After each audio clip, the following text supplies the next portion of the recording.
From Wish TV and the All Indiana Podcast Network, this is the News 8 Daily 8 Podcast, a Wish TV News 8 update. It's another Storm Track 8 weather alert day as we brace for more brutal cold and snow. Now on daybreak, the new details on the forecast and a doctor's warning to protect yourself in the Arctic weather. Done deal. The numbers are in on a vote to decide if Allison Transmission workers will stay on the job. Rivalry basketball in Bloomington. Who dominated the IU and Purdue game, and reaction from the locker room. From Wish TV, Indiana's only statewide TV news network, this is a Storm Track 8 weather alert. That weather alert because yet again we are in single-digit temperatures this morning. Good Wednesday morning. It is January 17th. Some school delays and closings this morning, so they're scrolling at the bottom of your screen right now. You can also scan the QR code to get the numbers you need immediately. You can also get the forecast there as well. Traffic in a minute with Tara. Big difference today, Marcus Bailey. They're not seeing out there as you drive the problems we had this time yesterday. I mean, I'm not going to say no slick spots because obviously it's frigid, so it could be a little icy, but you don't have the falling precipitation. I don't anticipate the widespread issues, hopefully, that we had to deal with yesterday morning. Now, that said, we may have to deal with it for a couple more mornings with some snow, but then we don't have the cold. We're kind of trading things off. But obviously, today is the cold, right? And so we still continue with the wind chill advisory, at least for one more morning. We have all those delays going on the bottom of your screen. What's interesting, I know the entire state's not under the wind chill advisory, but there are many, many school districts that are not in the advisory that are going on delays. So it doesn't matter if you're in the advisory or not. It's not fun to be outside right now. It's cold. 4 in Indy, which, by the way, we're not in the advisory right now. 12 below the current wind chill this morning. 17 below is the cold spot in terms of wind chills up in Howard County. Kokomo, good morning. 16 below in Fort Wayne. 15 below in South Bend, 9 below the wind chill in Lafayette. As we go through the day today, it's interesting. We hit a high of 11 yesterday. I think we're going to hit that number by 9 o'clock. Our wind chill still sub-zero. But for the first time in about 80-plus hours, our wind chills will go in the positive by around lunchtime.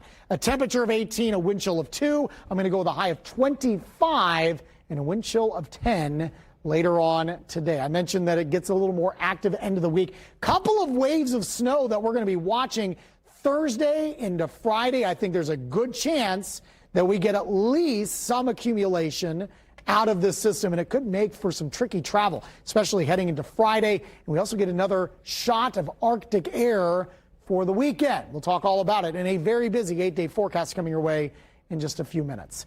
About 1/3 of the state is still under travel advisories this morning. 25 counties are in yellow, lowest level of advisory, which means routine travel may be restricted in some areas, but no counties are in the elevated orange or red levels, which would indicate stricter rules. So single digits now, and even if we reach slightly better temperatures today, medical experts are still urging caution. News 8's Hernan Gutierrez spoke to a local doctor about how to stay safe in the cold. He says we shouldn't get comfortable just yet. Good morning, guys. Yeah, that's right. Just because temperatures might in the double digits might be in sight soon, it doesn't mean that the dangers of cold weather are gone. According to Dr. Tyler Sepsis, the director of the emergency department at Eskenazi Health, frostbite and hypothermia are still a risk. He says the colder it is outside, the quicker those two can set in. Symptoms of frostbite include skin tingling, feeling numb, and changing color. In more severe cases, it can cause blisters. For hypothermia, it includes shivering and confusion. Sepsis says as we hover near the 30s, people still need to cover up when they head outside. Depending on how long you're outside, that can lead to a problem even at those milder temperatures, because you're still exposing yourself to an environment where you could potentially freeze the water inside those cells and cause death. When it comes to frostbite, if your skin still feels off after a reasonable time of warming up inside, Sepsis urges you to seek medical treatment. Other safety tips from Eskenazi include drinking plenty of warm beverages, using certified space heaters and fireplaces, taking it slow if you're working or exercising outside, and avoiding alcohol and caffeine. According to Sepsis, the Eskenazi ER sees about 20 to 50 people for frostbite and 100 to 150 people for hypothermia every winter. I'm Hernan Gutierrez for Wish TV, wishtv.com, or follow us on Facebook for updates. Ernan, thank you. New on Daybreak, new on Daybreak, union workers have approved a new contract with Allison Transmission. The UAW overwhelmingly ratified the 4-year deal yesterday. The vote was 82% for the contract. The union says the deal creates a historic pay change, adds increases in retirement and legacy pensions, and adds Juneteenth as a holiday. The deal avoids a strike for the 1,500 union workers at the Indianapolis facility. Marion County health leaders are issuing a new plea to you. Don't go to the emergency room if you're dealing with mild illness. The health department says hospitals are dealing with a spike in patients, putting them near capacity, and that can lead to delayed treatment in ERs. If your symptoms are mild, officials ask you consider urgent care facilities or pharmacy-based clinics. IT Mate is talking to leaders at Whitley County's new mental health clinic. It opened yesterday in Columbia City. Leaders at Bowen Health Clinic say they picked a prominent location in the community to destigmatize mental health and encourage people to get service. Preventing suicide is a main focus. It is one of the leading causes of death in the state, and numbers tend to be higher in rural areas. We think we're going to get a completely different type of patient who in the past would have silently suffered and possibly ended their life when there's so much we can do to help them. Bowen Health says it plans to build 4 more locations along US 30 and other rural communities. Wish TV is your education station. The U.S. Supreme Court will not hear a case about bathroom use and gender in Indiana schools. The decision yesterday is centered on a case involving Martinsville schools. That means that the lower court's ruling stands, and transgender students in Indiana can use the bathroom that matches their gender identity. The case started in 2021 when a Martinsville student and his mother sued the district, claiming the student was not allowed to use the boys' bathroom because it did not match his sex assigned at birth. As we've reported, the 7th Circuit Court of Appeals overturned the Martinsville schools policy. LGBTQ advocates are calling the highest court's decision not to hear the case a win. I think it's important that students feel safe at school, and using the restroom of their choice makes them feel safe. So not forcing them into a restroom that doesn't match their gender identity is a big win for students and for schools. Martinsville Schools says the district is disappointed and will consult legal counsel to determine the appropriate next steps. Police say a person is critically hurt after they were hit by a car while walking on the south side of Indianapolis. IMPD says it happened at around 5 last night near Bluff Road and Epler Avenue. Investigators say the victim was walking east on Bluff when they were hit. The person was taken to the hospital in critical condition. Police say the driver stayed on scene and is cooperating.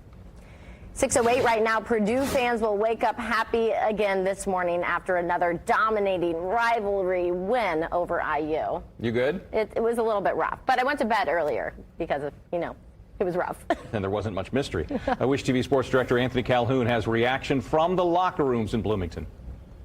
Purdue came into Assembly Hall on a mission to get a victory after being swept last year by IU, and boy, did they get off to a fast start on Tuesday night. As a matter of fact, they led by as many as 24 points against IU, and they get out of Bloomington with the largest margin of victory in this series in over 20 years. We needed a game like this. We needed to play better. We needed to shoot better. But we also needed to give ourselves a chance and not turn the ball over. And I thought, if you look at the box score, we gave ourselves a chance. But when you get into these rivalry games, anything can go. So like when they, quickly cut our lead by 10 points, and it's exactly what you're thinking, right? But yeah, you got to keep your poise and keep your patience and just keep doing what, you did to get in that position. They set the tone. I thought we came out with good intentions. Back and forth, they're 8, 9, 10 points, and then we couldn't make shots. That was a big difference in the first half. They made shots and they got to the free throw line. And Edie had a lot to do with that. It was my last chance to get a win, kind of like in this building with fans there. I think our team kind of took this matchup very, very seriously. Everyone wanted to win. Everyone wanted to play hard. That was just part of it. Like when you're up 18, down 18, I'm going to play the same way if I'm in the game. I think it just shows what different level of basketball we're playing right now. I think us as staff, as players, we're all as one, and we all have one goal, and that's the 2 goals: win a Big Ten championship, then win a national championship. And I think just taking it step by step, coming in here, winning a rivalry game that has gone back many, many years, just letting it be known we're a different team this year. Yeah, he's right about that. Purdue continues to play at a high level. They've won now 9 of their past 10 games. As far as IU, the road doesn't get any easier for the Hoosiers. On Friday, they're at the team that's in first place in the Big Ten right now, Wisconsin. Anthony Calhoun, Wish TV, wishtv.com, and be sure to follow us on Facebook for updates. In Colts Watch, the team is not going to the Super Bowl, but one lucky Colts fan is. This is Marin Johnson, and she is the Colts Fan of the Year. She was nominated by friends and family. Then the team surprised her yesterday. You see the moment here. So Johnson was told to be at the Colts practice facility to tape a segment on the team's 40th season in Indianapolis, but tight end Kylan Granson was there instead and surprised her with the news. The honor comes with a pair of tickets to the Super Bowl 58 in Las Vegas next month. There, she will compete with 31 other fans to possibly become the NFL's Fan of the Year. We get to experience being at the NFL Honors together as a group, and they had let us know that that evening at the Honors, one of the 32 of us will be awarded the NFL Fan of the Year. You can help Marin win the league's NFL Fan of the Year by voting for her. The polls are open until February 7th, and we've made it easy for you to go vote. Just grab your phone right now and go to wishtv.com, and you can find a link to vote on the top story section of our website there.